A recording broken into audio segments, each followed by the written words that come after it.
Oh, hey, didn't see you there. I was just finishing the editing on my latest show, Sid Alpha Struck. It's a new podcast where I'll be looking into all of the dirty things Sid Alpha does. He says one thing, but he does another. He says he's a fan of Nagato from Cancol, but is he really a fan of Enterprise from Azure Lane? Cancol favorite anime or Azure Lane favorite anime? What can I say? We'll be looking into the differences between what Sid says and what Sid does.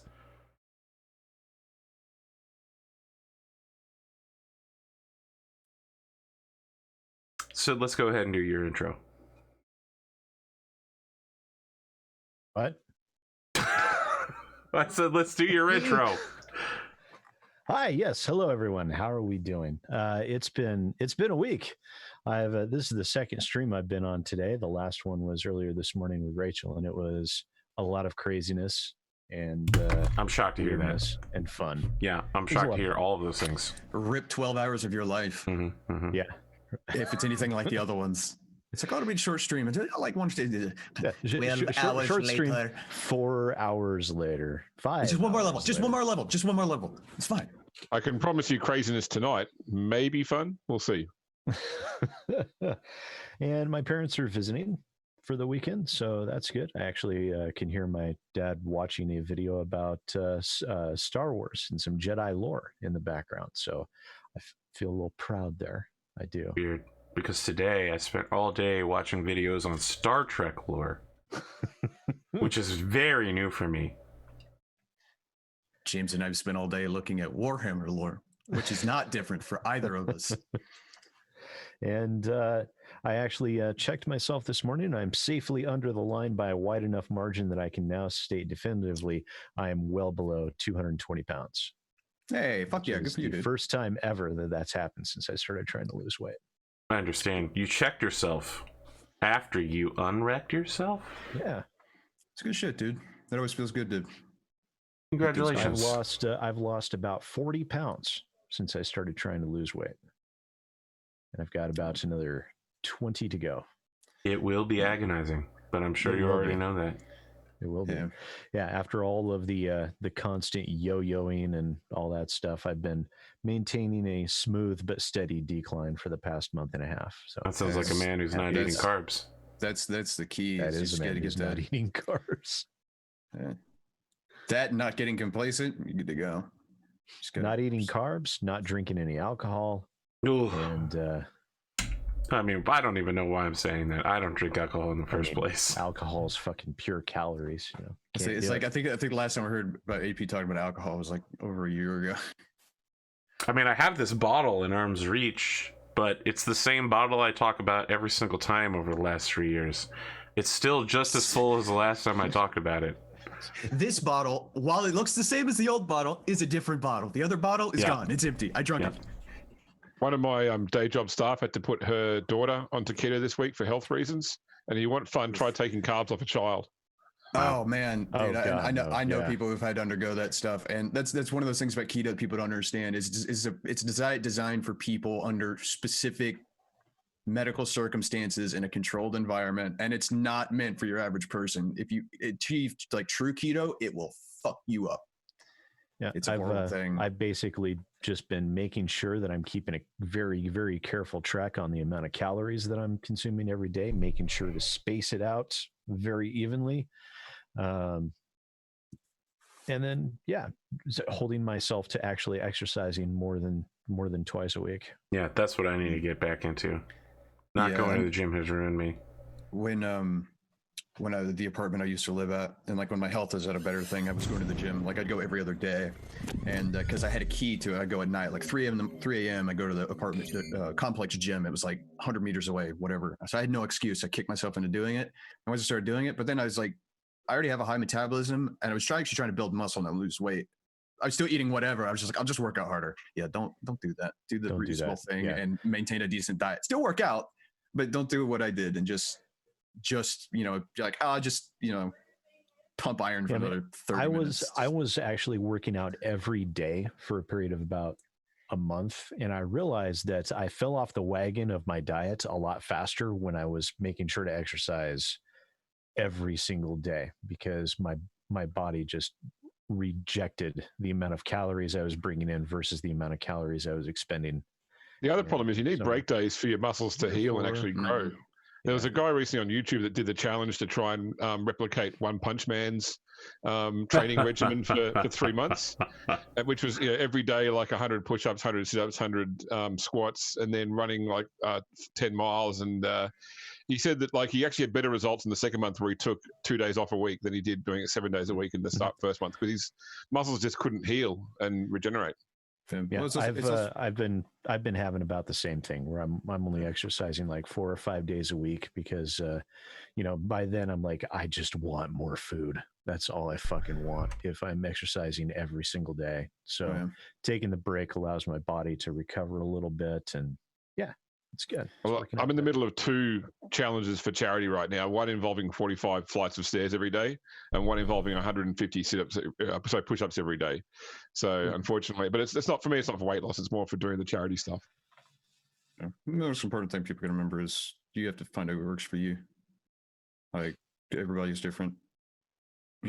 If you can get away with, there's some people who can get away with eating all the carbs they want and still drop tons of weight, build tons of muscle, whatever the hell. It's like, okay, it's great, but don't use anybody else as an example. You just got to figure out what works for you. That's most important. I'm more worried about just cardio and building and maintaining stamina and just flat calorie burn as opposed to actually trying to build up muscle until I can get some more weight off.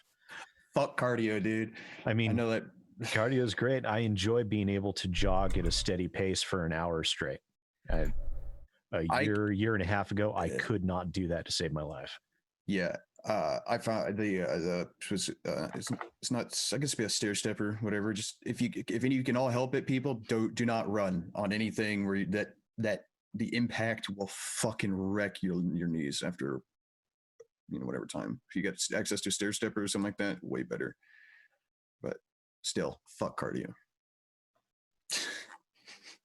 Just fucking hate cardio, man. Okay, I want to thank our resubber where she can chat.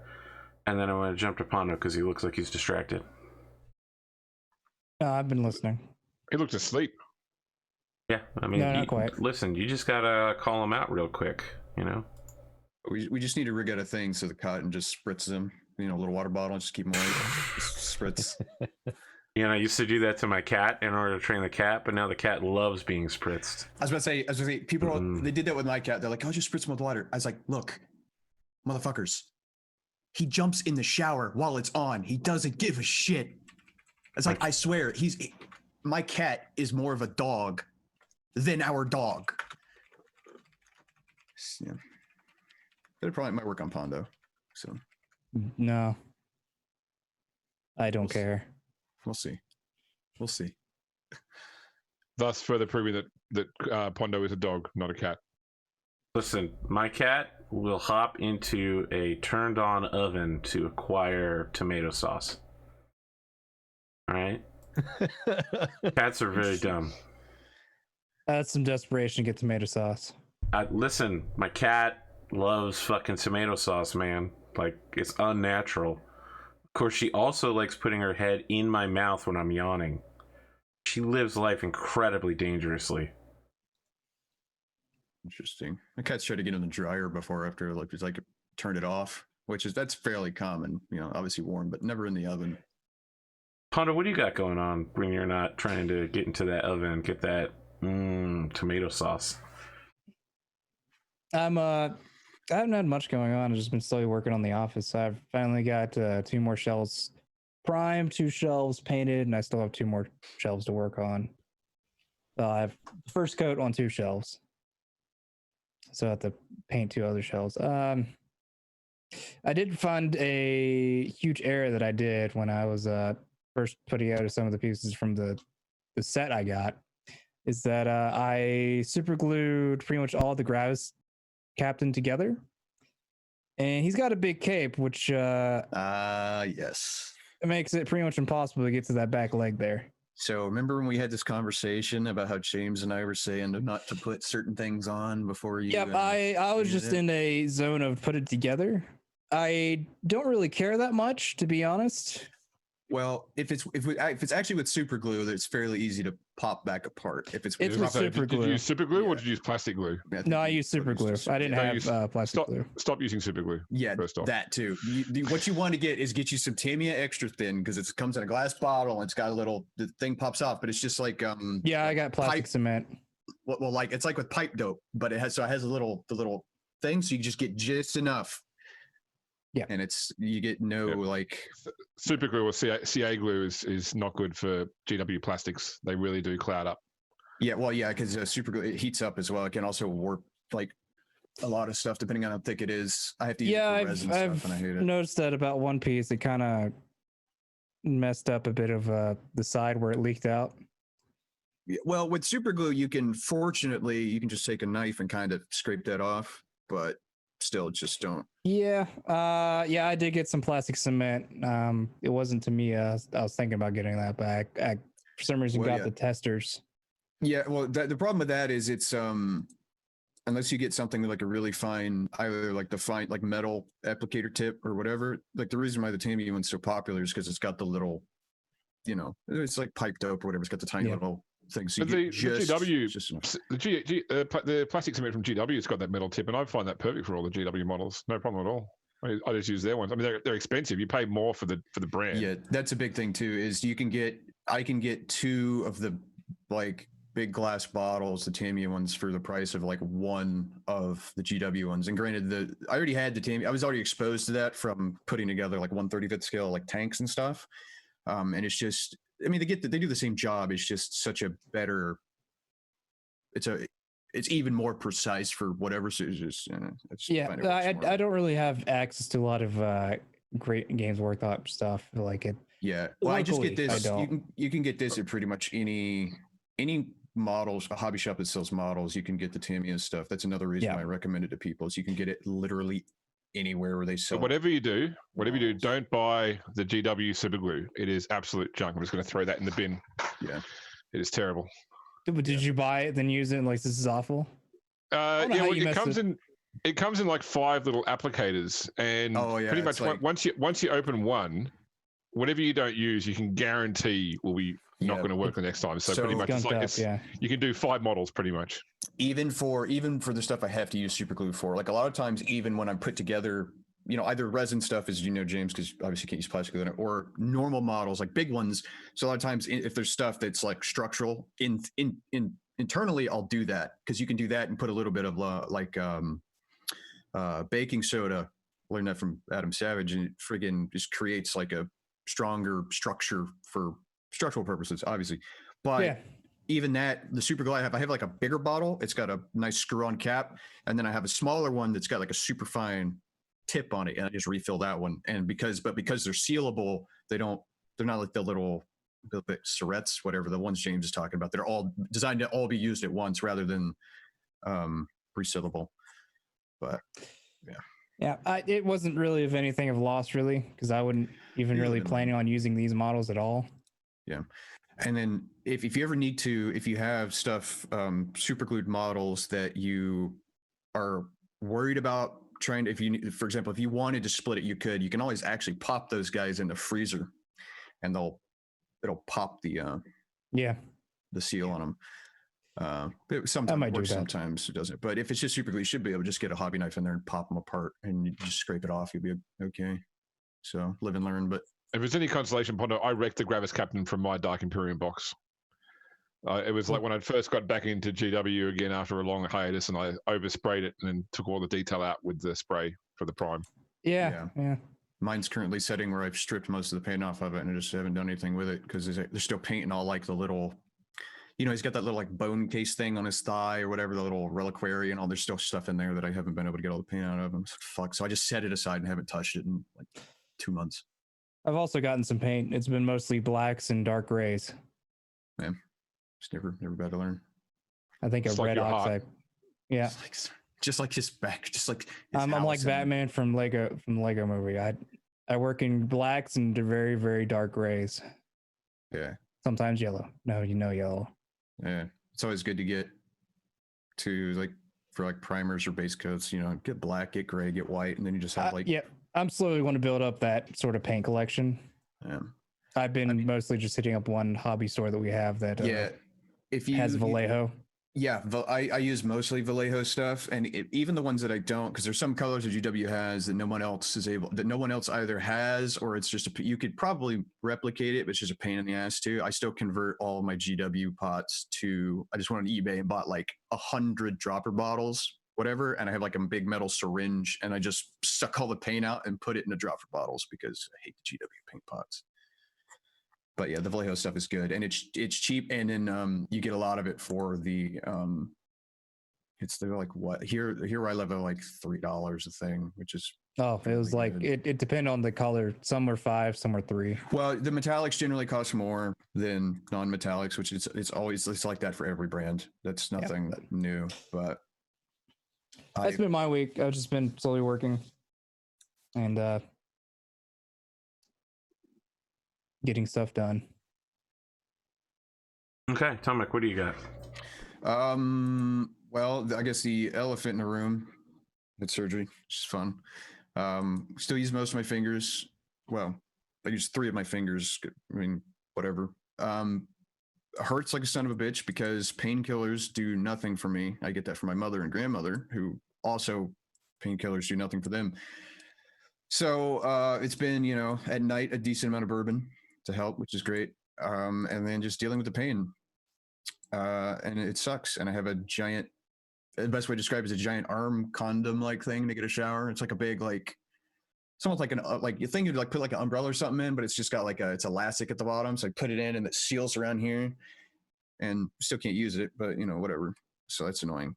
You never realize how much you use your offhand, even like to get a shower, right? Like I've broken my hand before. That was a very long time ago. So it's like getting a shower and only having one hand is like, fuck, sucks. So I'm stuck with this I've got these big, it's got like 2 big, it's like aluminum plates, essentially the splint is just a big aluminum thing. And then I got a bunch of like stuff strapping it all down and blah, blah, whatever. And yeah, it's fun. So I went in with a bunch of power tools to my bones, which is fun. Removed a bunch of bone there that was abrading nerves and all sorts of other bits in there. So if that works and heals fine, then it should be good to go. If not, then they have to go back in and do more shit. So we'll see. So it might be the start, it might be the end of it. Who knows? Other than that, I've been just messing around in like some Warcraft stuff, just with some friends, just general shenanigans. And it's really been about it. It's mostly just been hanging out. I can't really do a whole lot with only the one hand.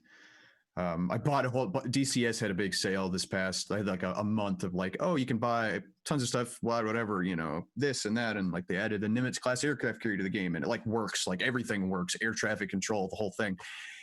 And that's like, oh yeah, I spent, I went and upgraded my throttle and everything else. And then I sat down the other day and then it hit me and I was like, fuck, I can't use my throttle because I can't use my wrist at all. I'm like, fucking so I spent all this money on shit that I can't use for weeks, and I'm just really mad about it. It's the keyword. It's that I got it. I got everything set up. I got all my control set up. I recalibrated my track IR, blah, blah, blah, blah, blah, whatever. It's all set up. It's perfect. It's great. And then I have surgery like 3 days later, and now it's sitting here, and I'm watching my friends play it, and I can't do fucking anything. And it's have you got a roommate you can sub in to be a throttle arm, to be a throttle arm? Yeah, no. Yeah, they can call themselves Wizzo if you like. Hey, Cat, can you operate a throttle? He's not saying he's not. I don't think he's qualified, so he can't be my Rio. So yeah, so that's pretty much just been it. Just been hanging out, trying to do stuff with like the fingers I do have. Luckily, the keyboard I could turn off the Windows function, so like the Windows key and all that stuff. So when I sit there and inevitably mash Windows key, Control and Alt, it doesn't do anything. But it's still just irritating to do. It's more annoying than anything, But oh well, stuck with it. It was like this, or what happened at the end of June, and I was like, I've had surgery before. It's like, let's just get fucking over with. It's gonna suck. So it's like, let's just, embrace the suck and just get it over with. Right? So it's pretty much been it. Just been hanging out and cursing my arm. So. Okay, James, the man we call James. Hello. I guess the big news that we touched on there is the fact that 40K 9th edition was announced earlier today, US time or UK time, and last night, Australia time. Yeah, big reveal. The funny thing I think was that they always have the joke that as soon as they release Sisters of Battle, that's the death knell for any edition. And Sisters of Battle was the most recent codex released. But they did actually include them in the new trailer for 9th edition, and their website sort of focuses on 3 factions being Space Marines, Sisters of Battle, and Necron. So it feels like they're going to do more with them at the start of this new edition. They touched on the rules, a couple of changes there. Some things people like, some things that people don't like, but it's too early to tell. It's just obviously a big news for 40K fans in the last 24 hours. I also saw that Cubicle 7 put out a free adventure for Wrath and Glory 2 this week. So everything's coming up 40K right now. I got my Primaris Executioner finally finished yesterday after weeks of painting. So I've been pretty slack in this whole isolation thing about actually getting painting done. I think I've painted like 4 or 5 models so far. Is that a lot, or is that not a lot?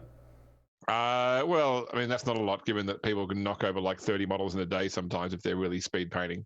Oh yeah, if you're batch painting. Well, here's what I know. All right, my guy Jeff in Control Robinson bought like the biggest Titan you could get, and then had to ship it off to some guy to pay hundreds of dollars for him to paint it, and then he would bring it to tournaments and just plop it down on the table and be like, "This is my army." Well, it's my battle value. So Jeff did that for. I mean, like he didn't paint because he himself was like, I can't. He just accepted. He's like, I can't paint for shit. I'm never whatever. Plus, I think he was pretty good friends with some of the guys at I would say Frontline. So I know he just like always just pointed everybody in their direction for work, and they did good work. So I don't know, you know, as much work as he would throw at them, like I wonder if he got like a bulk discount or some shit. But you know, if you're already gonna drop $2,000 on a fucking mini, spending another $300 to have it professionally painted by people who will, you know, have forgotten more than you will ever know, it's like fuck it at that point, right? It's just fucking whatever. I do remember when I was in Texas a few years ago for the opening of the GW like destination store in Grapevine, that they had a tournament there, and I was in the car park of the hotel, and people were turning up, having driven interstate to come and compete in this tournament, and one of them had a Warlord Titan in a child seat in the back of his car to transport it safely. I would fucking do it too, man. Like, I don't blame it. Like, I've been watching. I mean, for something like that, I'd have it in a padded and armored fucking case that was specially made. Well, that's one reason why a lot of guitar guys case. You whip it out, and everyone's like, "Is it a machine gun?" And you're like, "It's my Titan." Yeah, right. I can't remember who it was. Oh shit! I'm about to get tabled. No. It might have been Leaky Cheese. I don't know, whatever. Somebody was putting together a Reaver, and they were just talking about how like if they were boring out the insides, it had like big, like just like steel rods they were running through it and everything else. Not just like painting it, but they did it in a way that they could specifically disassemble it for transportation, just to, you know, obviously reduce that any risk like that.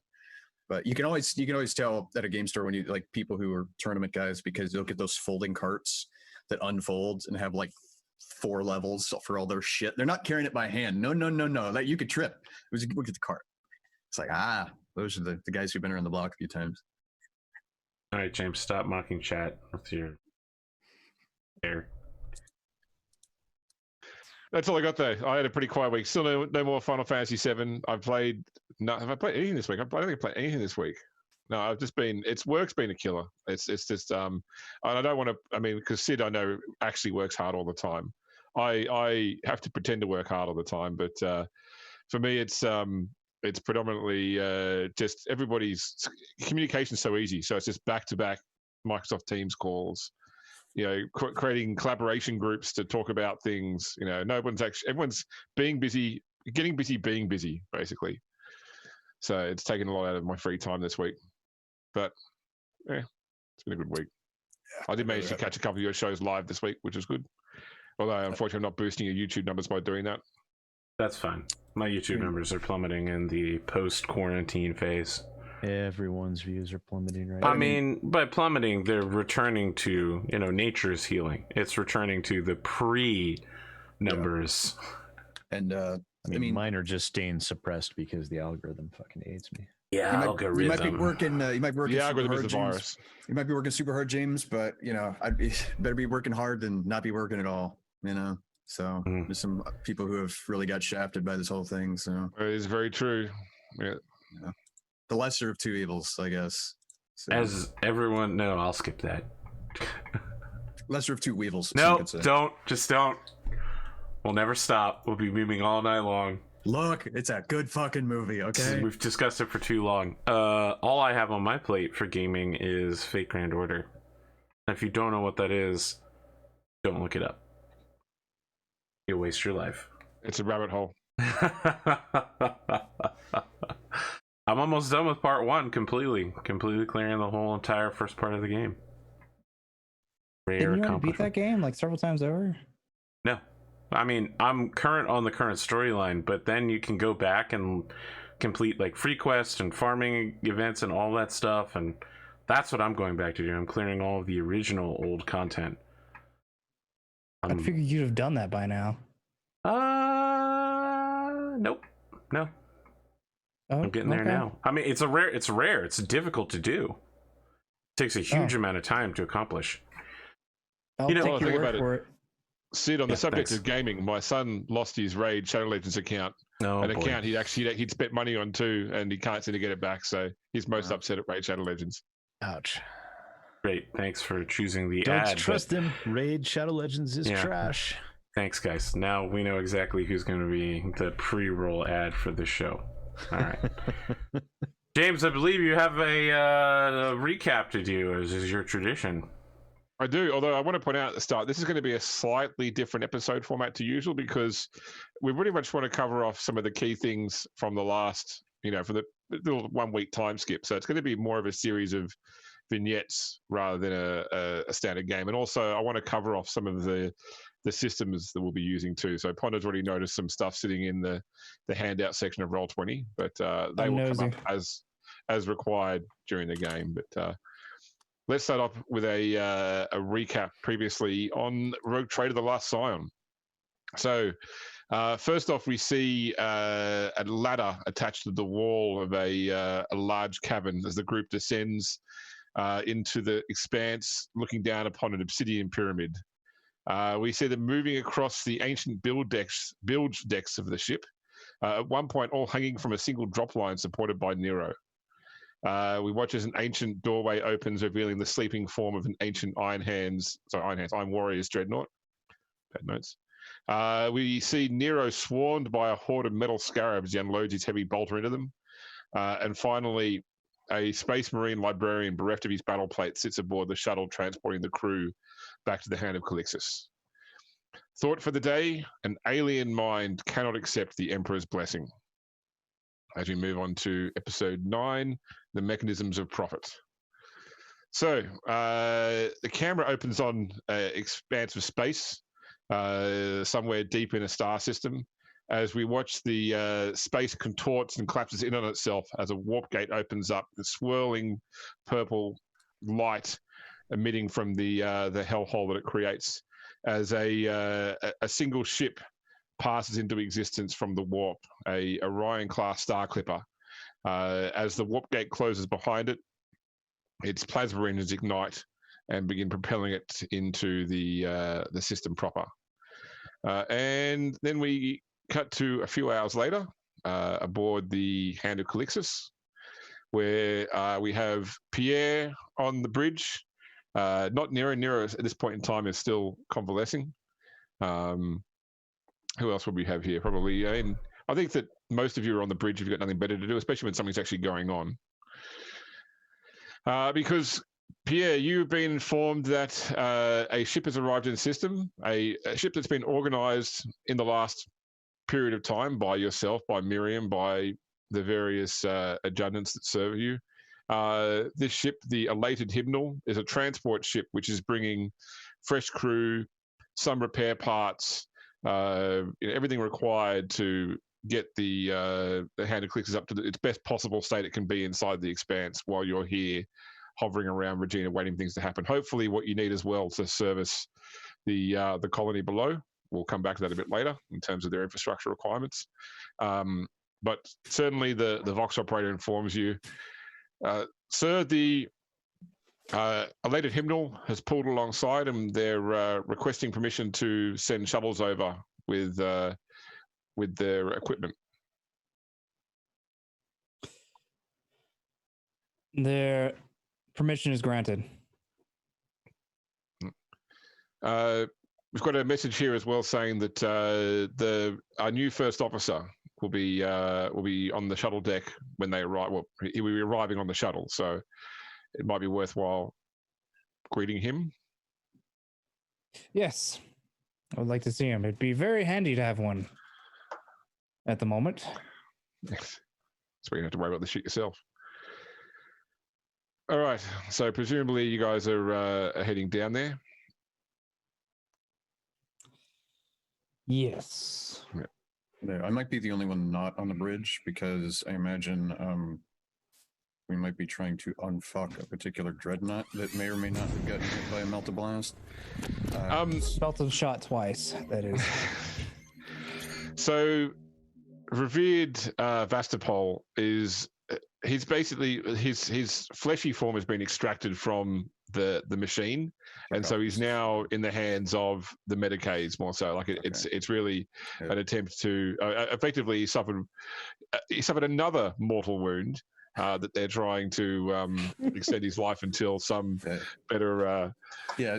Well, okay. So I imagine that they extract the sarcophagus is usually what they do when they put when they're put in stasis in between missions, or the sarcophagus has been removed, because I think I was at least somewhat intact, but it's just like a 18 montage of like tech ed-ups with like goggles on, and there's just welding sparks. So you're trying to like it's just like a time lapse of like a leg, and it's like you see the thing slowly being jacked up, and then it's like it's a structure, and then there's plates and whatever. It's like a time lapse. 18 music's playing. Just trying to. So Vastapol, who is actually an established character from canon as well, has had a dreadnought body destroyed once before, and has been transferred to a new dreadnought body in the past. So he's pretty much used to this. Yeah, sorry, that's it. Well, tough son of a bitch. I did joke during the week it would be a fantastic sort of epitaph for this character to say, he fought in this battle. He fought alongside the Emperor of Eleanor. He stayed true while his brothers rebelled against the God Emperor, or against the Emperor, and then he was killed in his sleep by a bunch of assholes with a melter gun and some. No one tell the sides of the Emperor what happened here. He died when the ship crashed. 3 idiots come in 10,000 years later and almost kills him. So yeah, his fate is in the hand of the Medicaid, and we'll probably be transferred off somewhere to Space Marine apothecaries to deal with. His name just needs to be like Sevastopol the Thrice Dead or something like. And look, we'll fit. We melted part of it. We collapsed the leg, whatever. But it's tis but a scratch. We can fix that. We'll buff out this scratch. A grinder in paint makes me the welder I ain't. So it'll be fun. So presumably, Pierre, you head down to the shuttle bay? Yes. Yeah. So there are quite a few shuttles coming in. They're probably bringing in at least 5,000, 6,000 crew members, along with various repair equipment. So it's going to be a lot of sort of runs. There's probably the next couple of days will just be people being brought across. But as the main shuttle comes in and the ramp comes down, you see two figures step off. So one you would assume to be the captain of the Elated Hymnal. He's an older man, probably in his late 60s by our standards.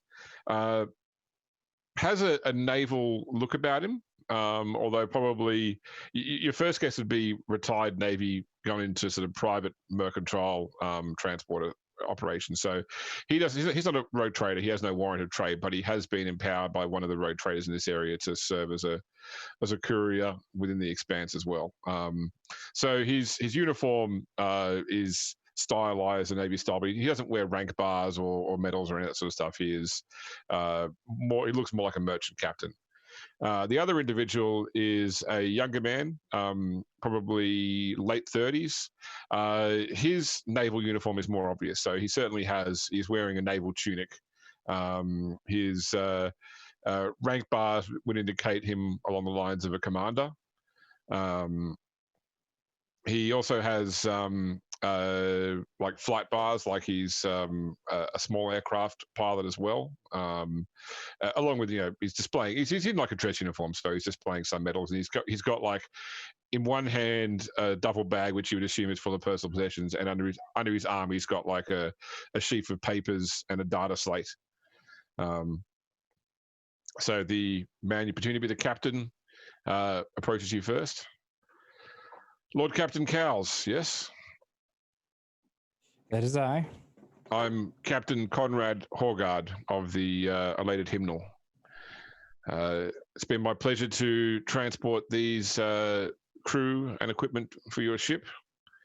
Is there anything that, while we're here, we can service by returning back to the Calixis sector? Otherwise, we'll unload our gear and make void quickly. The only thing that I possibly have is some crops for the Empire, possibly. I'll have to get a hold of my the head of the colony I have down there. We already loaded all that stuff on the ship. Oh, that's right. Yep. Then You're going to talk to your, probably like your purser or something. Yeah. Well, the good news is that among the people I brought aboard is your new high factotum. So if you give him, I'm sure if you give him some time to review your books, he'll be able to make an assessment quickly. We'll remain in system for, say, 5 days. That sounds fine. Yeah, I would like to, as I mentioned to you earlier, James, when we were just shooting the shit, because I don't want to risk, because I've got that STC, or at least part of it.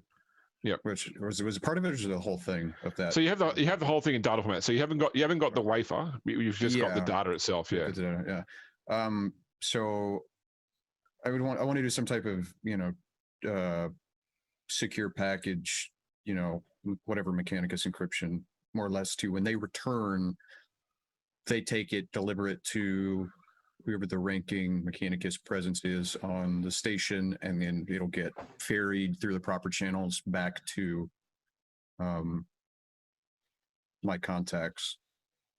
Okay. Because I don't want to risk sending it over even New Sphere, hop or whatever. And I think it's, as we proved the servitor, it's just way too much data to to send through that. As mentioned, when they tried to dump an entire PDF on Sid, like, it's just, we'll do it that way. So both security and just convenience. Bunch of dicks. The one guy, like, you need pages 1 to 3, but because there's headers on the, like, they paint, like, they print like 75 pages. Whatever. Anyway, but yeah, so I would like to do that, and I'll more or less just tell them, I'll package that and be like, deliver this to whoever my contact was, and then they'll take care of it from there. Do you get that thing in the US as well with exam papers at schools that have this page left blank intentionally? Yeah. Mm-hmm. Yeah, okay. I imagine there's some of those in there too, just for formatting purposes. Just for formatting purposes. The psychic equivalent of bad kerning. Yeah, and I would have, see, what did I say earlier? I wrote that down because apparently you and I have the same sleep schedule, even though you live in Australia and I live in the States, which I don't know if this is worse things about you or me. But I was going to detail some of what happened as well, and then tell them, working on securing whatever, send additional, or could make, use of, like, servitors, possibly more equipment. And then I would tell them that we've secured assistance from the Silver Skulls chapter in this endeavor, and that I more or less kind of want to plead the case for whenever this gets put into production, because Ryza is in the same, Ryza, and then can't remember their homeworld off the top of my head, but Silver Skulls homeworld are in the same sectors. They do get, like, our reactor technology, that they get first dibs for helping in this endeavor. I'll obviously state that, and then they'll pretty much just be it. So that's what I would like to do. Yeah. Varsavia is their homeworld, by the way. Varsavia, thank you. I was keep wanting to call it Argentius, but that's your chapter master. I couldn't think of the thing. But yeah, so that's pretty much, I'll put that in there, that I would like them to have first dibs if all possible, or first honors, whatever you call it. Yeah. So Pondo, the younger man, puts his duffel bag down, walks over, and sort of gives you a very stiff salute. Lord Captain, I'm to be your new first officer. Excellent. I have a lot of work for you to do. My credentials. He offers you like the handful of papers in a data slate. Of course, because obviously I imagine there's scroll papers too. No, they are actually like they're like dot matrix computer printed papers. Oh, okay. Yeah, so like with the holes down the side. To yes, yes. No, yes. they're just like the Battlestar Galactica ones where they have the cut off edges as well to make them super retro. Is it all like attached? Like it just folds out? I mean, there's several different things there because they're different, like action reports and citations, that sort of thing, you know. So, but they've all been compiled together as best as possible. Oh, okay. Yeah. I mean, there's a bit to go through here, but you can definitely tell that his background is his Navy, and based on what you can see here, he was actually originally hired by your mother to be the first officer aboard the Gilded Throne. He was just waiting on a release from the Navy to take up the position. Right. Okay. Welcome to your office. You open the door and you just see a stack of papers that like you think the office is super tiny, but the ceiling for some reason is like 8 stories tall, and the stack of paper just fades off into this. Just a specific hole for that. Just a specific hole for it. Like it's cut. There's a column that people. It's like, oh, it's just a support column, but actually it's just a hole for the paperwork that goes through like 8 decks. Let me escort you to the document deck. The document deck. Here is your complimentary document servitors, and it's just a dot matrix printer on legs. I feel like the Inquisition has that. It's just a whole hanger full of documents. Yeah, I mean there are. I mean, like, was it Fyodor Karamazov has his little secretary as like part of his like mechano throne thing that walks around. Yeah, I could easily see that happening. It's still the dot matrix printer servitor still has a bolter attached to it because, of course.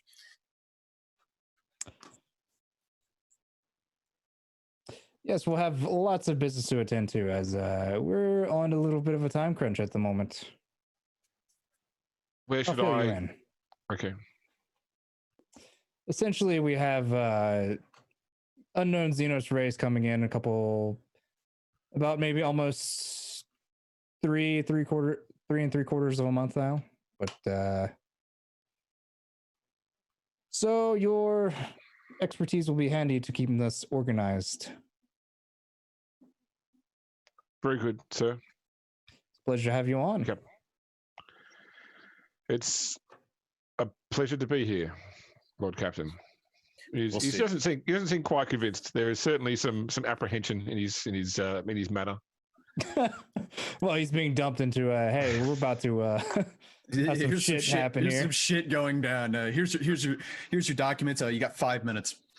Oh, time. You're also. I don't think it'll be a problem. It's all relative. I mean, both you and Garth, being blue bloods, can spot another blue blood as well. This guy is definitely noble born. Oh yes, we have to have a pompous off. Got it. Pompous off. Whose pinky extends the furthest? I mean, there's the fact that you're younger, untested. You know, he's older, of rank. You know, and has. Has... Oh, he's the maverick that has to, or he's the old man that has to bring the maverick into line. They'll have their moment, and then they'll, you can be my wingman anytime kind of moment.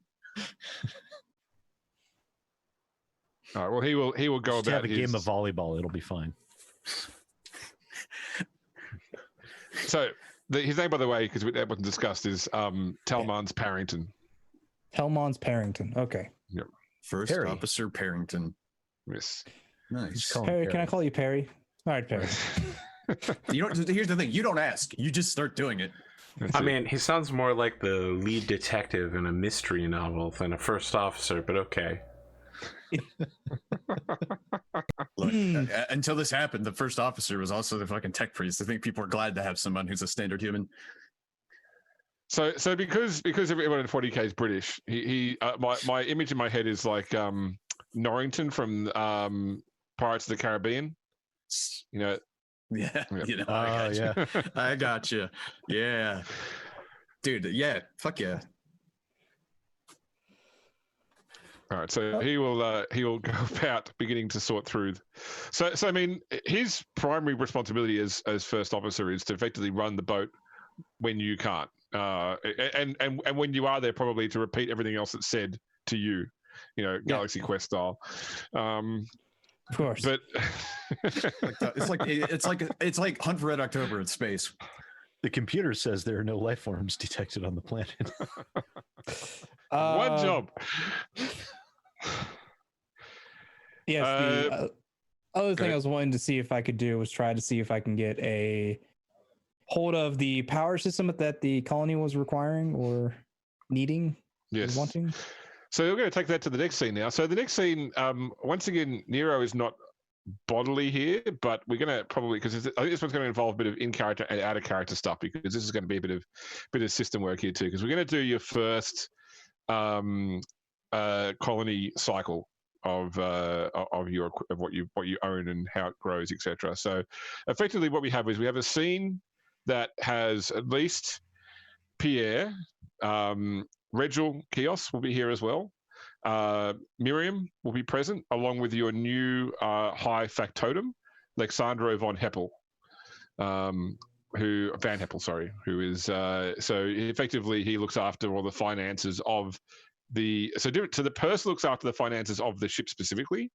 The high factotum looks after all your trade deals, finances, etc. for the road trader line, basically. And probably I'd say as well, Garth will be here for this too, because a lot of what you're going to be going through now is information that Garth has brought in through astropathic communication as we look through how your various colonies are going. So let's do the important roles first, and then we can sort of talk through what that involves. Now, there's 4 colonies.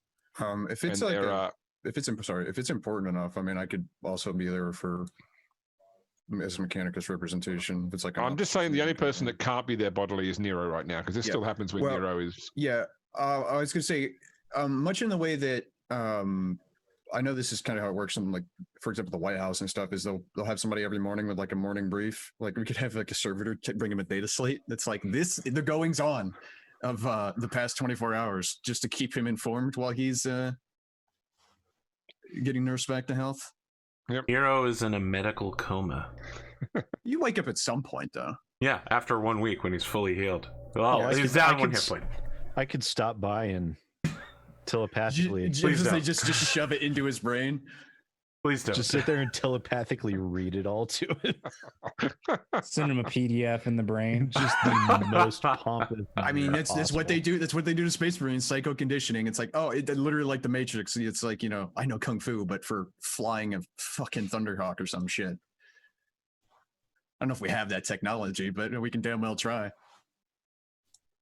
All right, so we've got the 4 colonies to go through. We've got Landfall, which is the one here. We've got Solitude Station. We've got Hoarfrost, and we've got Outpost 31. So let's do. I think we can. One person can do the roles for each colony. So Connor, we'll come back to Landfall with you. I think because Landfall's got all the stuff to do with the hard infrastructure you need to develop. So we'll come back to that one. But Okay. Who wants to do Solitude Station? So Solitude Station is the mining colony, which is currently in open revolt. Yeah, we need to go fix that at some point. So we need to see what happened to it on its currently unattended state. So who's going to do that one? Okay. Oh, God. So we need 2 roles from you, Sid. The first one is going to be to see whether there is a calamity or a benefit happening there. So it's a D10 roll. 1 to 2, there's a calamity. 9 to 10, there's a benefit. Otherwise, there's no physical change there. 3. Okay, so that's fine. There's things don't get worse. They don't get better either. That's right. Yeah. And then we need a with D10 me rolling, roll. That's all that we can hope for. Then we need a D10 roll to see if the size changes. So on a 1 or a 2, the size goes down. On an 8, 9, or 10, normally the size goes up, but it can't go up currently because it has a stat at 0 right now. Yeah, but you still need to roll to see if it decreases in size. 5. Okay. Right. So the information coming from Solitude Station is that it is no change. The peasants are still revolting. The mining is still not being done, but everyone's still alive, and they're still alive to protest. There's enough food to keep them going, for example. All right, who wants to do Hoarfrost, which is the industrial complex on Frostburn in the Winterscales realm? Okay. So sounds like something I'd be into. So first off, we need a D10 to see if they get a benefit or not. 9. 9. 9. That is a benefit. Okay. So let me grab the page for that. Deploy the infiltrators. I want heads on stakes. They'll get back to work. If they don't, we'll turn them into servitors, and then they'll get back to work. Either way, the sons of bitches are getting back to work. Okay, so that's a D10 roll for fortuitous event. Another one? Yep. Okay. 7. 7. Okay. A Mechanicus explorator ship from Exploration Fleet KX557.V appears in orbit above the colony's planet and requests to speak with the colonial government. Some matters of Mechanicus business has brought Majos Commodore Tranak to this world. He is loath to discuss those of its later. I don't know its word. It's a word I don't know. There you go. Of its laity. But he offers the colony's leadership the services of his fleet in exchange for discretion regarding the clandestine affair. If the colony's leader or an explorator wins an opposed commerce test against the Major's Commodore, the colony gains a free Mechanicus forge with all the inherent benefits of that colony upgrade. And Tranak asks only the price of silence in return. If the colony already has this upgrade, disregard this result and roll again. So normally, any of these rolls have to be done by the colony's leader, but in this case, because you can communicate through Garth, we can do an opposed test using. So it's an explorer. So this means a player character, so not explorator. Okay. So it can be an So you haven't dealt with these guys yet before, Pierre, but you've heard of them certainly. Cyrax. This is the explorator fleet I mentioned before that is known for claim jumping, talking about the Expanse, saying this is ours, this is ours.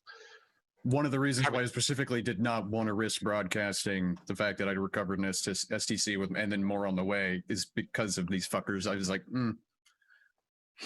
they're Mechanicus, but they're not my Mechanicus. So, would you like to do an opposed commerce test somebody with Majos Commodore Nothus Tranak? I would love to. Yeah, I would also love for the captain to do that. I would like to use compel to make him roll better. Okay. Because that's totally how that works. Cyrax's method of negotiation is perform the rite of percussive maintenance on someone's head with the nearest object. It's very persuasive. So because it's an opposed test, there is no plus to it. It's just a straight commerce roll. And I just realized that he doesn't actually have commerce. So thankfully, it's a basic skill. Do I still get my plus 10 from the renown? Yes, you do from the round warrant. Even though you don't get like any assists or gear or anything like that would increase it. It's wow. Okay. Well, okay. I'll go ahead and attempt the reroll there. Okay, wait. Before you do that, you can spend a fate point on a successful roll to add an additional degree of success. So you don't need to re-roll because your roll was successful. You can add a degree of. Oh. That puts you at 1.3 to his 1. Yeah. He's just at a 1. Well, is that one success or 1 degree of success? He's got 1 degree of success because he rolled. So 21 would be 1. He's basically got 1.2 effectively. Gotcha. Yeah. Oh, okay. So if I spend a fate point, I'd just beat him automatically. Yeah. Yep, that's right. I'll just do that then. Okay, no worries. Yeah. Cool. So we will be adding a Mechanicus. So I'll tell you what the benefit of that one is quickly.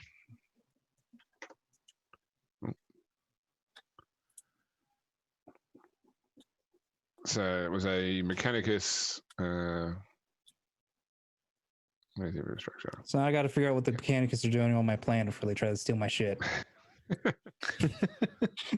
Great. So it increases the colonies. It increases the colony's productivity by 1, by 2 if that's actually on an industrial colony, which it is. That sounds good. Nice. Yeah.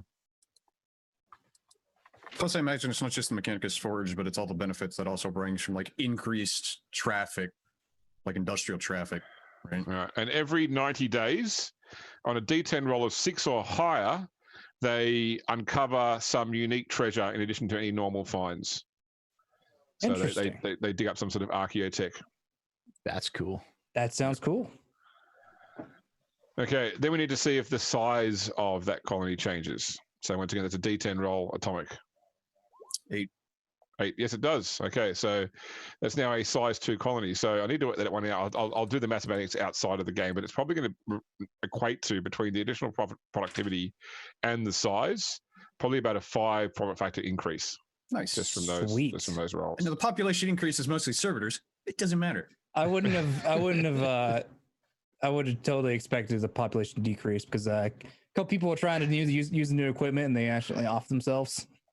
Oh yeah, probably. But I mean, with the forge being established, plus they're probably bringing in tons of servitors and their own specialists, right? Like Mechanicus is not going to let like your colonist operate their shit. That's not how that works. Have them bring in not their following the people. holy writ of the lockout tag. Yeah, they'll bring in their own people probably. Please remove before flying. But as long as it's making you more money, it's like, do you really care? No. Yeah. Okay, that's sweet. All Yeah, right. nice. Okay, Right. so now we move on to Outpost 31. And once again, props to anyone who recognizes the reference of Outpost 31. All right, so we need to...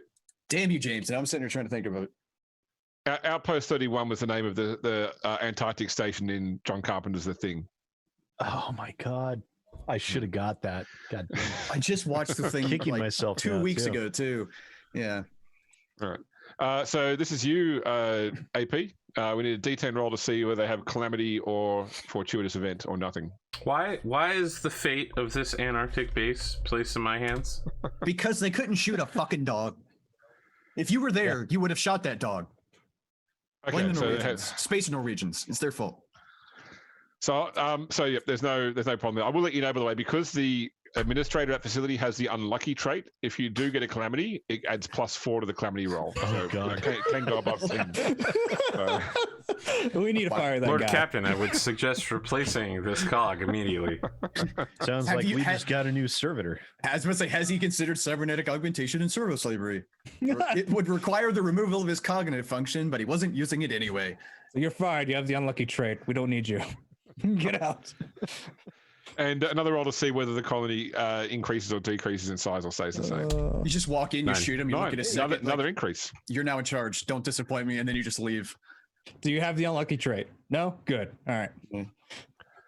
Okay, so both Hoarfrost and Outpost 31 have grown to size 2. Nice. On top of that, we just need to work out, because whenever a colony size grows, it requires a new hard infrastructure. Oh, So, great. Yep. So you've got more of these to worry about. Great. You could really do worse than colonies increasing rapidly across the board. Yeah, it's been pretty lucky so far, I got to say. We'll go back to Atomic. Could you roll me a D5 for Hoarfrost? I can indeed. So 5. 5. They need communications. Their communications is no Oh. longer sufficient to operate.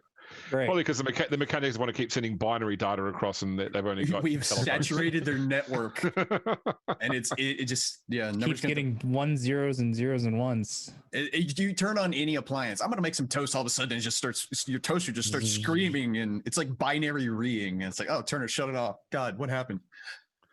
All right, and then AP, give me a D5 roll to see what Outpost 31 requires. And what the toaster is really saying is, I'm Taki, the talking toaster. Oh God, that the Brave Little Toaster would have been a completely different movie if the Mechanicus had their way. Oh, yeah. So they require food production.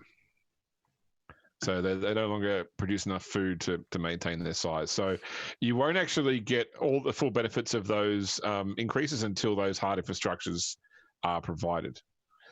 So now we'll come back to Landfall, because Landfall, as you said, you wanted to try and deploy hard infrastructure. So hard infrastructure is an endeavor. So we're going to have a quick look. We're going to have our first look at the endeavor system. It's a lesser endeavor. So a lesser endeavor is something that can usually be solved in 1 to 2 sessions worth of play. And it requires 900 achievement points.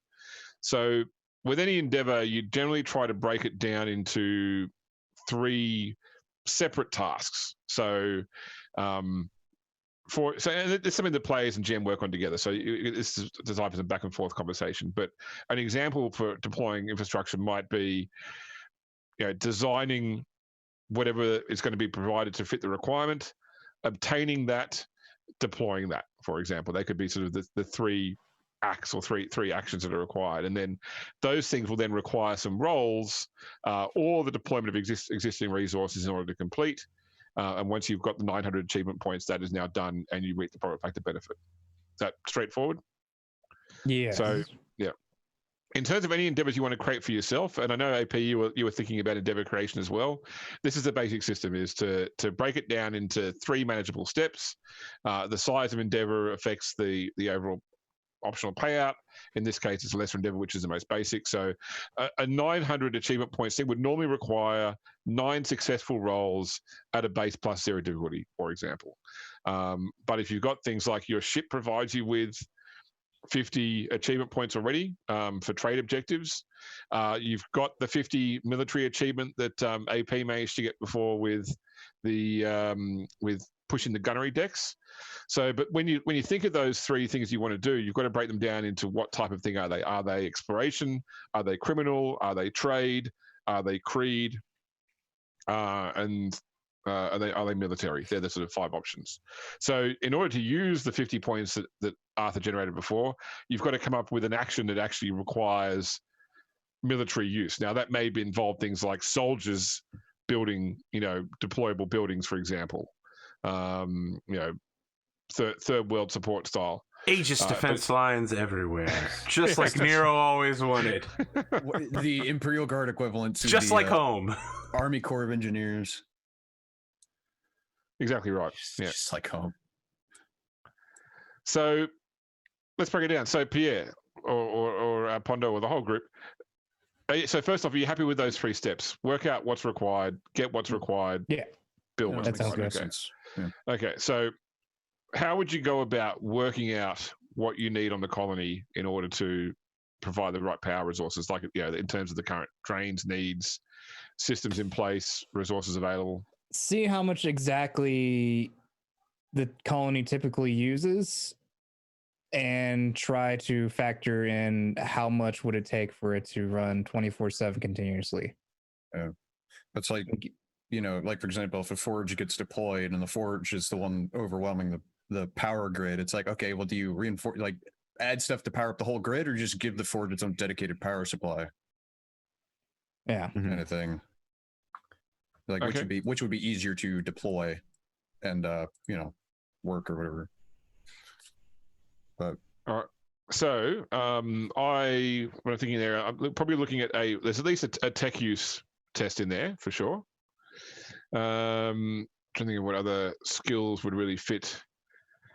Probably this is really Cyrax's bag. So I'd say probably common law tech, tech use, and probably inquiry would be another skill I'd use for this, because you're talking to the people and finding out what do they need, when are the key times, which is probably more of Pierre's specialty. Yeah, I've got 63 in inquiry. Peak power, yeah. My inquiry's not great. I've got logic as well, though I don't know if that would. Yeah, if you think logic's better fit, I think your logic is lower than Pierre's inquiry. Probably. Well, my inquiry is 11, so my logic is 50. So I think Pierre on inquiry would be the better thing. Besides, Cyrax is terrible with people. Well, we need 3 skill rolls to tick this part off. All right. Okay. So yep. You said common lore tech, yeah. Yep. Okay. And you said these are at +10? These are base plus 0 rolls. Although if you've got base plus 0, okay. Yeah, that's right. But you can do, if you've got skills things that affect these skills. So you can use your do better on Cyrax, for example, their individual roles. So you could use both of those on him. I will do that yourself. Then. But yes, 10. I'm like a bard. I can't use it on myself. I can make other people happy. You're like a bard. Oh man. So I'll give him the +10 to each of those rolls, and I have a +10 for myself from Renowned Warrant.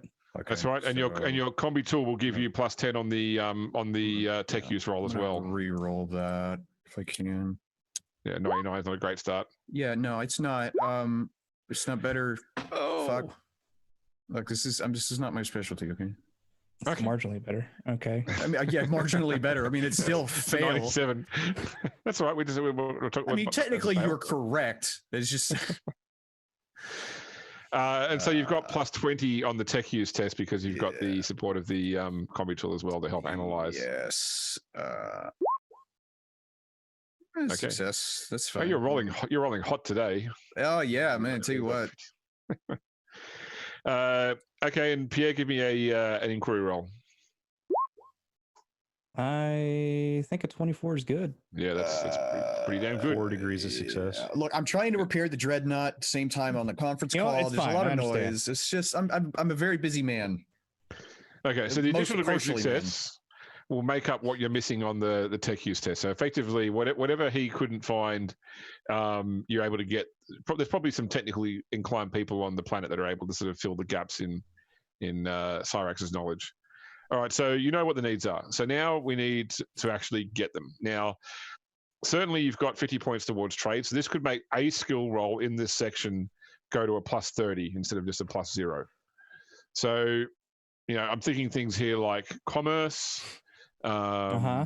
evaluate would be an appropriate skill. Trade skills, like trade technomat, for example. I have technomat and I have armor.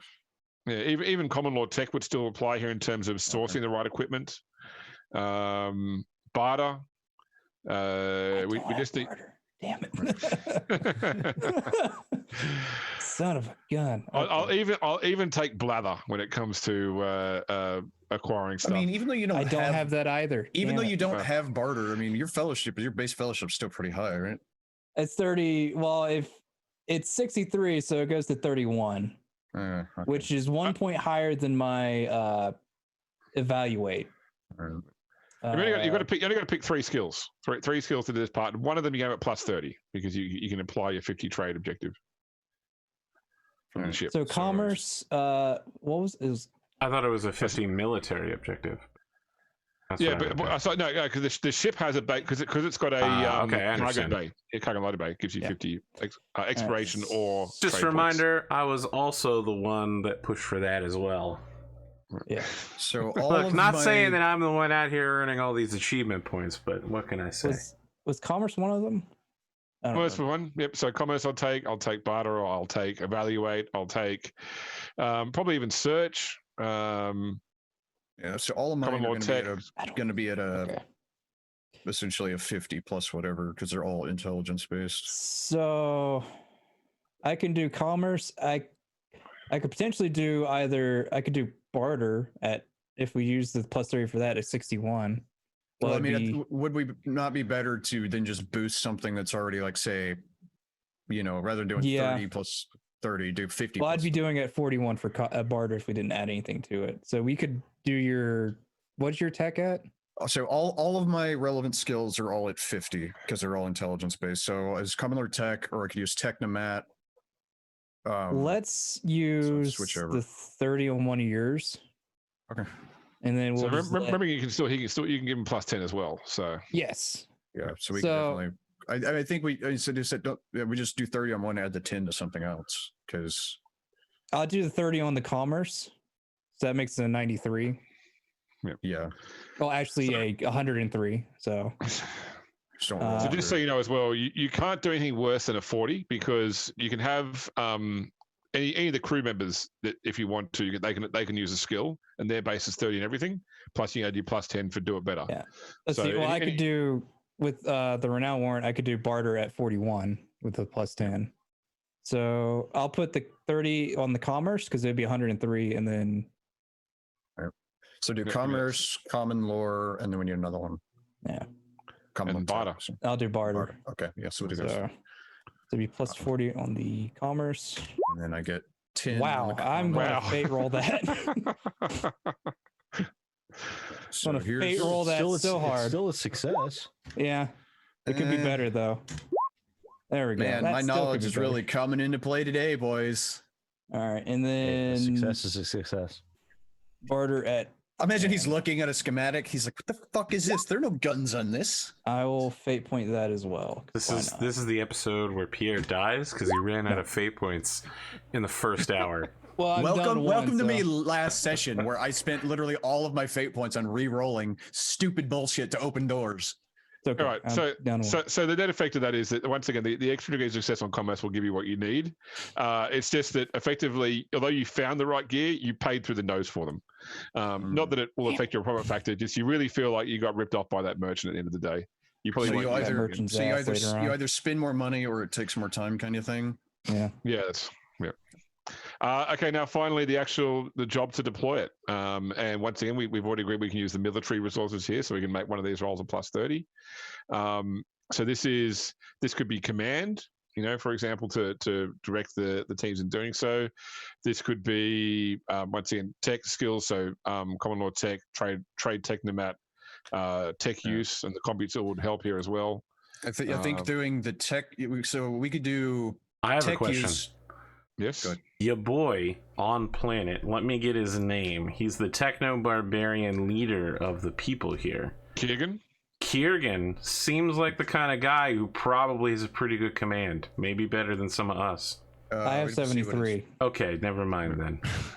Yeah, let's do your command. 83 technically. Yeah, your command thing is probably still going to end up being higher then, because I could do tech use +30 +10 +10 from you.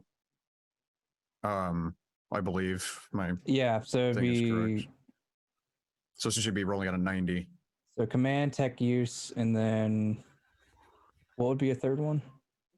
Well, I think for the deployment, we have to choose, right? The one. Yeah. So command would be one. We said any skills like once again, common law tech use, trade technomat. Probably also take evaluate. We'll probably take scrutiny. Make sure that the people aren't slacking off. Yeah, so we could do suited to this job at all. So I could do technomat, which is technomat be 50 +30 +10 from combi tool plus 10 from your command thing. Yeah. So I'd be rolling at 83 for command. Okay, and then I can always re-roll it if I have to. All right, so it'll be. I could do. It's up to you, really. You could do either scrutiny or evaluate, I guess, is the third if you can beat a 90, if you can get higher than a 90, then by all means. But if I put the. There's definitely a montage here of people working well, and you guys are like local council workers where there's always like one guy working and two guys watching. Well, you got to have one guy digs the hole and 6 guys supervise. That's how it works. There's union rules. Essentially, if I gave myself the +30 for the command, I'd be rolling at 113. No, then fucking go for it. Is that worth it? Well, we don't. Yeah, we just have to pick one of our available skills to deploy. Okay. We don't have to do 3 rolls. We're just doing one. Those are just the ones we could use. Okay, then let's do that. Yeah, you need three successful skill rolls.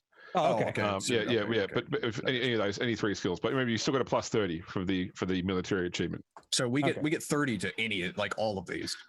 To one skill. Okay. To one of them. Okay. So I'd say give you the 30 atomic. Yeah, and then I'd also get 30 +10 and then 10 for my other ship. Yeah. So, all right. And then I'll do command and I guess. Sorry. So that's. Did you say evaluate? You're right. Or scrutiny is all right. Okay. Even probably intimidate, given you're using military stuff, but that's probably more Nero's bag. That'd be Nero's bag. Could he do that? He could do it. He can do this role because this is happening over the course of the whole week. So this could be something he does once he gets up. But he's in a medical coma for the whole week, 7 days. If he's not in the medical coma for all 7 days, he doesn't get 17 out of 18 hit points at the end. Okay, I'll tell you what. You can roll Nero's intimidation on the basis that you can say something along the lines of Nero's waking up tomorrow. If this isn't done by the time he wakes up, there we go. There we go. How about dim apples? Nero's intimidation is only 40 though. Before you get too excited. I'll give you a +10. I deploy the tech adepts because I don't trust the meat popsicles to get the job done. This is where I horribly fail. Yeah, I succeeded. I'll let that lie. Oh, and that's without even all the other intimidation bonuses that he. Yep.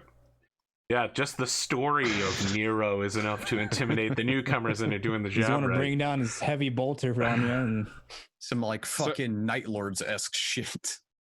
So like, in spite of the fact that there were clear arguments at the start over what was actually required, and then you paid ridiculous expenses for this equipment. It has been built nicely. It has been well put together, and this colony is now powered. Everybody can have all their things running at once, and the colony size will, the colony's complacency will go away, and it will start producing what it should be producing. So I need to work out the maths of it, but I'd say that by the end of this session, you guys will be sitting around the 48 profit factor thereabouts. Between but we don't get all of that because we have 2 planets that we have to. Oh, that's true. They will still need the hard infrastructure as well. That's right. Yeah. Yeah. I mean, they'll still, their productivity goes up, but their complacency goes down. So it depends on what their complacency is like, whether it hits 0 or not, basically. Oh, okay. Yeah, because whenever you get, you still get the growth, but until you put in the hard infrastructure, their complacency is down by 2. And given that both of them started at 3, they'll still be producing fine. Okay. Yeah, you just won't have any room for. You won't have any room for further growth. Could we eventually do those hard points remotely? Yeah. So we don't have to be there yet, and we'd be like, "Hey, we're going to get you this. Get back to work." It's part of the system. Yeah. Okay. Okay. So there's I said a lot of time spent in the hall with the high fact totem, with Miriam and Kios sort of directing this stuff. You should have got like maps laid out on the table and pictures of your various colonies as you go through making decisions on what to do. I'm going to go to another scene now. And so this scene, Cyrax, you're working where you work, either in your quarters or somewhere in the Mechanicus Bay. Probably in the engineering. In the engineering, exactly. And the ship's Vox flicks on. A voice you don't recognize says, "Engine Seer Cyrax Lex, could you please come to the main Medicaid deck?" Send an acknowledgement ping. He's more curious about who. First off, Engine Seer Prime, thank you. Second off, who the fuck has the balls to summon me? I'm doing important work here. So I'll go just because I want to throttle somebody. Okay, no worries. As you're making your way there, could you please give me a awareness roll at +0? +0. I can do said thing. 3.7 degrees of success, my good sir. All right. Servo Skull's trying to keep up. He's hauling ass in the hallway. So as you make your way down the hallway, you suddenly get the impression that somebody is sneaking up behind you.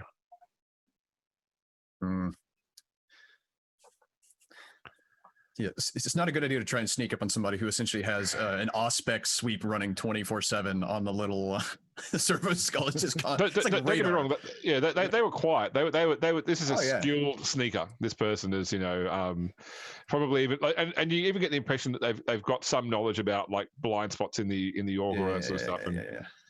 But so I want to, I'll see their ping or whatever, but I'm not actually gonna I'm gonna let them follow me. I don't want to let them know that I know they're there. I mean, like when you sense this, they're directly behind you, like they're you feel like they're about to grab you or something. I'm giving you an opportunity to respond to that. Yeah, no, I'll snap around like an owl. Okay, no worries. There's a woman standing there. She is dressed in a style similar to what you remember of the Catachan jungle fighters. So not wearing the full-on uniform, but certainly she gives off that vibe. So she's got the vest on, the fatigue trousers, the bandana, the tattoos probably as well. So like the blade tattoo on her right arm, the knife, the knife that has the sword stats. Yeah, and she's got a Catachan blade drawn as well. And when you sort of turn, her demeanor shifts to like she lowers the blade as well. And you recognize this woman. Actually, you had many years ago had fought alongside her when you were working with the Catachan. So at that time, she was a corporal in the jungle fighters, a woman by the name of Spitzerny Sargon. And based upon the tattoos on her left arm, you can see that she came out of this with a master sergeant's rank.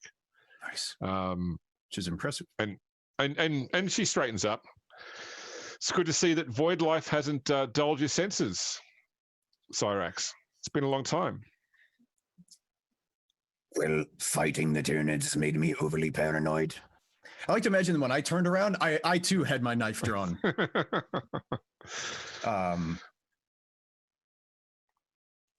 Yeah, I was surprised to hear. Sorry, I was gonna say. So, for those who don't know, the Catachan are unique among the Guard in that they choose their own officers.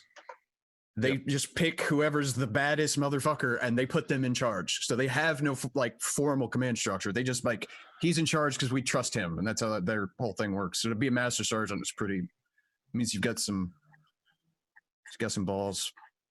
Yep. Anyway, sorry. They usually get their tattoo, their rank tattooed on their left arm. Yeah. I was surprised to hear your name across the Vox. I'm more surprised to hear or to see another. I say sorry. I'm more surprised to see someone from the 163rd on this ship. Yes, well, unfortunately, the 163rd, it doesn't exist any longer. The fighting was pretty thick, and most of us got split up into other elements. I was given the opportunity to take a role here as the cob on your vessel. Well, welcome. I'm sure you'll put the rest of these flesh bags to shame. Tell me, who is this Nero person I keep hearing about? I'm used to supplicants being more afraid of me than somebody else. Oh God, how to do this without coming off as a fucking asshole. You can refer to Nero as Master Sergeant +1. That's his rank. Master Sergeant +1. Sorry to all the first sergeants out there. He's definitely, how would you describe him? A shooty boy. Overly paranoid, but that can be a benefit as well as a negative. He's certainly Good in got a the gunnery crews running rings around themselves in any case. I'm sure he'll keep them in shape. I'll have to see what I can do with the rest of the crew, but they're doing pretty well so far. Where is this Nero? I should probably meet him at some point. Last Scion, I believe, is in the Medicaid Primaris. All right, well, I've asked us to kick, but it's good to see you again, Cyrax. Don't be a stranger. It's nice to know that there are competent people on board. Thinks back to all the tech priests or tech adepts he keeps having to throw tools at.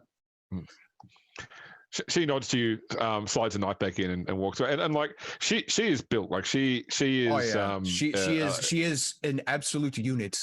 Yeah, like she's like 6'1". If Dutch was a woman, pretty much. I mean, I'm very much thinking the female Catachan model they actually made, the one with like the bolter reversal, and it just absolutely just ripped. Yeah, but the fact that she still moves lightly, like that, like she doesn't make like you can hear people in the next corridor over making more noise in the deck plates than she's making walking away from you.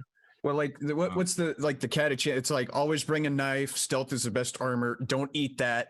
Don't let it eat you. And then if it's hell for us, it's also hell for them. I think those are the 5 like Catachan things. So yeah. All right.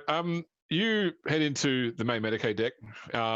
There is a man there you would assume is the new ship's chief surgeon. He's wearing like a white doctor's coat, and he's got like that, the classic sort of like the reflective, like circular mirror on a headband, like sort of classic 1910s doctor style. And like he's got all sorts of like pockets on his coat with various bits of medical paraphernalia in it. He's an older man. I sort of imagine him as like a sort of a John Lithgow type. So grey haired, tall, running around. What am I saying? Running around? Just moving around between various bits of the Medicaid Bay, trying to give every person the minimum time required to get what they need done and get them out, and efficiently just move people around. And as you come in, he looks up. Yes, what's wrong with you? I'm not a mechanic. I can't fix your people. I was pinged on the Vox. Someone requested my presence. You must be Engineer Cyrax Lex, yes? engines here, prime. Yes, that's what I meant. I need your help. I've got one of your men causing me problems. And who would that be? I don't remember his name. Arcanos, I think maybe he was the one brought in to do the cybernetics surgery on the Master at Arms to fit that weapon implant that was acquired. He's trying to go above his remit, and I'm sick of arguing with him. He just keeps spouting numbers back at me. I'm not interested in numbers. I'm interested in my patient's health and safety. And so I'm not going to let him keep working on the patient until you calm him down and put him back on track. And where is he now? He's standing outside Nero's room, like as in recovery room. I'll handle this. I'm gonna pull out a wrench. Thank you. If you can dodge a wrench, you can dodge a ball. It's a power wrench. So you head through like down the hall to where the actual like the single rooms are, and there is Adept Arcanos he's one of the various mechanicus that works on board the vessel under your care. He probably has a fair degree of biologist. He's not a major biologist, but he has done previous Medicaid work, and he is qualified to fit cybernetics. Yeah. And so he was probably the most qualified person because you don't have Medicaid, do you? I do have Medicaid, but it's okay. I got it like last session. But it's it's only one rank in it, but I got it just because we don't have a. Yeah, he's probably the most qualified person on board to fit cybernetics. Yeah. And he's sort of got like a trolley next to him, which is like all of his tools and equipment. And he's just standing quietly by Nero's door, and you can see that the door has been locked. There's like a little red indicator on the handle indicator it's locked. As you come up, he makes the sign of the cog mechanicus to you and bows respectfully. I throw the wrench Agency at Prime. What was that? Sorry? I throw the wrench at him. Oh, okay. That's all right. It's sort of like it hits him, and he's heavily enhanced as well, so it sort of bounces off with a metallic clang. It's the gesture. It's the gesture more so than it actually causing damage. And he looks down, picks it up. You dropped your wrench. And I've heard you've dropped the ball. What is this nonsense about you causing the chief apothecary a bunch of grief? I am currently working on something for the Adeptus Astartes, and I've been dragged down here, pulled away from my work to deal with your, how is it the standard humans say, bullshit? The chief chirurgeon will not allow me to save this man's life. As far as I'm aware, he appears to be fine. When is this happening during his recovery time? Probably halfway through. Like he's out of the woods. So he's stable. We know he's stable. He's fine. That's okay. Right, yeah. Yep. All right. I would guess the chief apothecary would probably be there for. I mean, I guess he's an officer, right? He'd be there for like the officer briefings that we probably have or something. So we would know. He holds up a data slate where he's got like some calculations on it. By my assessment, based upon his current injuries and the likelihood or the possible likelihood of post-surgery complications such as infections, golden staph, other issues aboard this vessel, the subject's likelihood of survival is 99.72%. I believe that with full cybernetic reconstruction, this can be improved to 99.998 repeating percent. I'll take the data slate and I'll like read it in like a second. And I'm like, look, I've already got claims on him to turn him into a gun servitor. Should he die or should he specifically expire? Do not have such claims? Oh, I'm not asking. Like this would be like you would be dead at that Nero, point. Miriam has first rights. His first rights. Yeah, she said that if he died, he would probably, his best case would be he gets made into a saint. You gotta be able to put his ashes in a reliquary. This is not a conversation that I've had with her. So as far as Cyrax is aware, he's called dibs. Yeah, I believe she said that you wish your only hope is that you do become a saint, that you wouldn't become a saint. Yeah. Well, I haven't had that conversation with her, so as far as Cyrax knows, he's I've got dibs. specifically told you do not have dibs. Well, I mean, You know, were like, you it's want to become fine. a gun servitor? And my answer was no. Ah, well, I probably disregarded it. It's fine. Multi-melta, Selective hearing. You know, I see. It's less that I don't pay attention. It's more that he just turns his hearing off. You know, right click mute. But I'm sure he will be fine.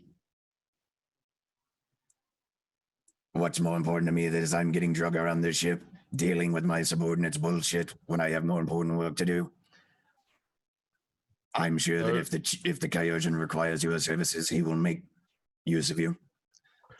So I am just to fit the MIU implant then? Let's see. Doesn't he already have the or does he have it yet? No. Or well, we've got it. It's delivered, but it needs to be actually fitted. It is still a cybernetic. It does still require like a brain interface. Yeah. So okay, I didn't know that we had actually got. Well, I guess if he has that then too, then I should. Well, no, I still probably have a week or two on my fucking thing. Anyway, all right. When he is recovered to full health he stops, thinks for a second. Sometime. Then yes, you'll be allowed to implant him with the MIU for his weapon interface. But until then, Feth off. Yes, it is here, Prime. I'm sure you can find something more useful to do. I'm sure he will be okay. All right. He takes his trolley and dejectedly walks away. Just let him do it. Did you just keep this guy from putting my weapon mount on? No, I said when you're back to full health, then he can do it. I mean, I thought all the doctor was asking you to do was calm this guy down.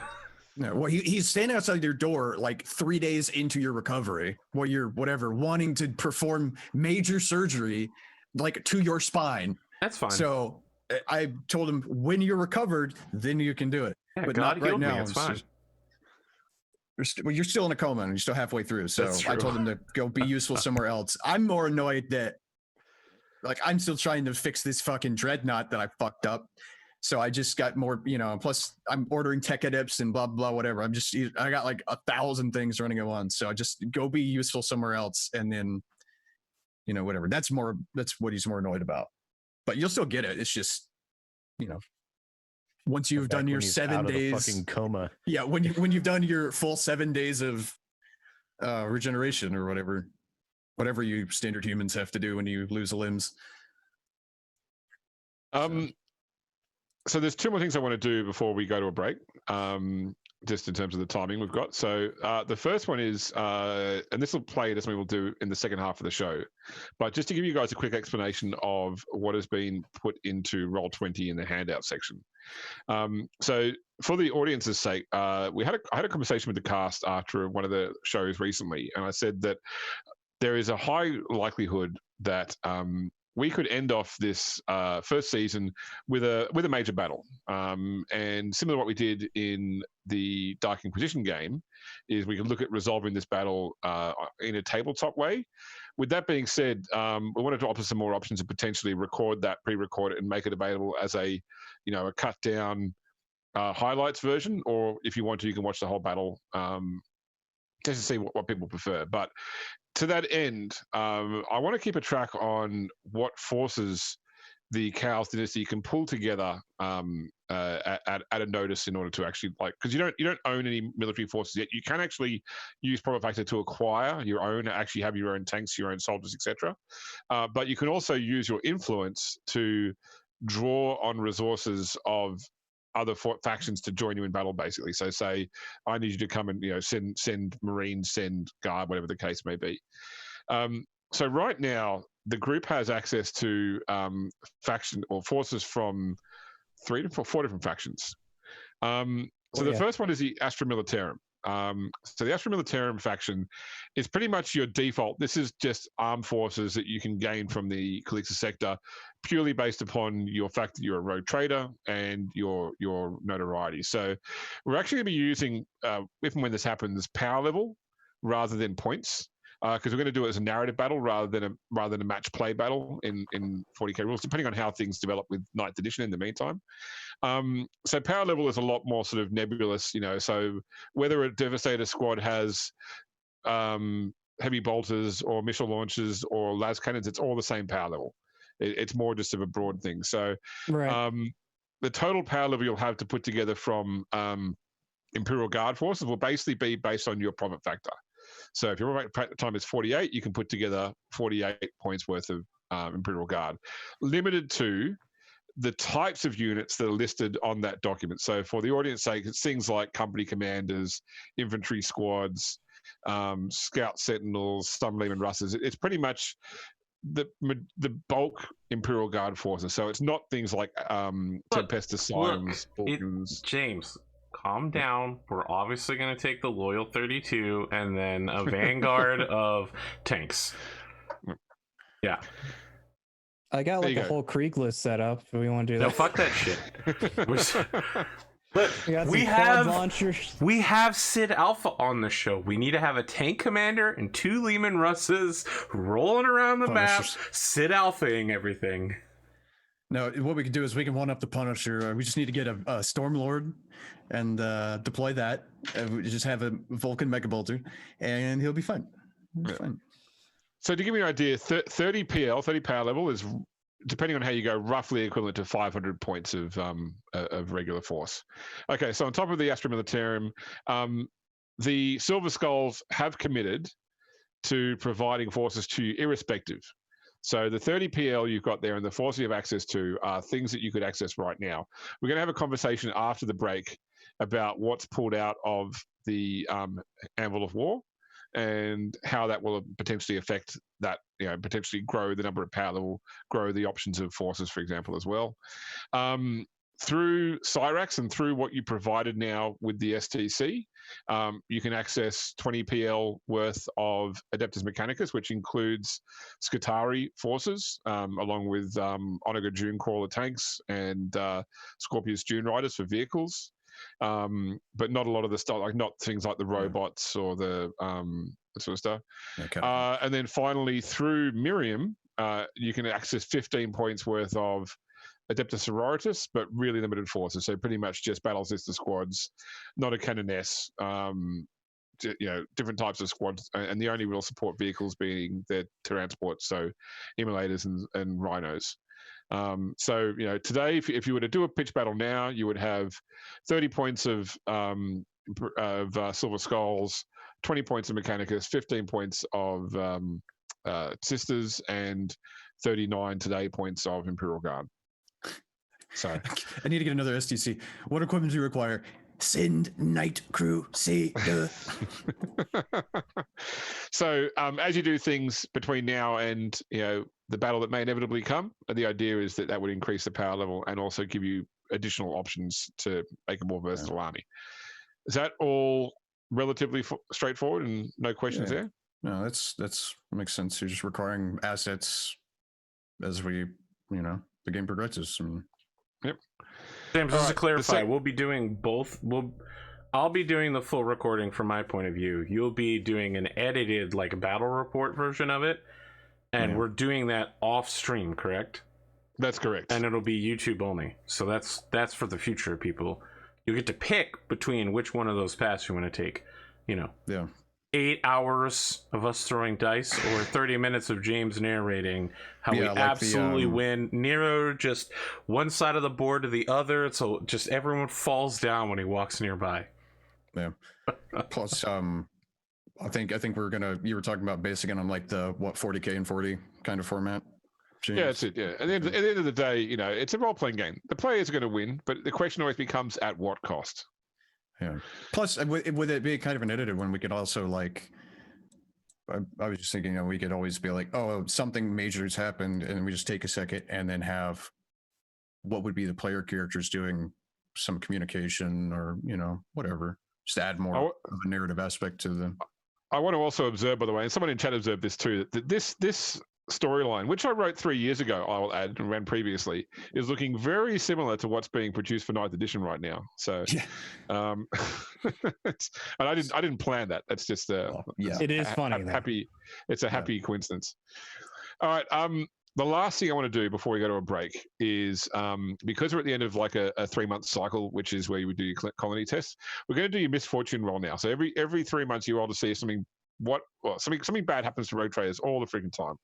We're going to see what that is, and then we're going to find out about that in the second half and how we're going to deal with that. So I definitely think that Pondo should roll me a D100, and I'll tell you what the misfortune is, and we'll see how that comes out in the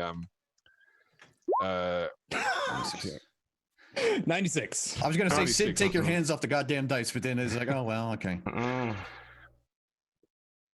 Oh, okay. So 96. The rogue trader receives an unexplained and unexpected visitation from highly ranked members of the Inquisition. An event that's not guaranteed to harm his prospects when word gets out. So we'll see. I will have the duration of the of our brief break to roughly 8 minutes to plan out how to throw the Inquisition in your face. Nessa Pendergast shows up for that's a gonna duel. that's gonna be a binaric yikes from me, dog. Yeah. And could you roll me just another D100, please, as well? I'll just see how. Oh, of course. The consequence of this.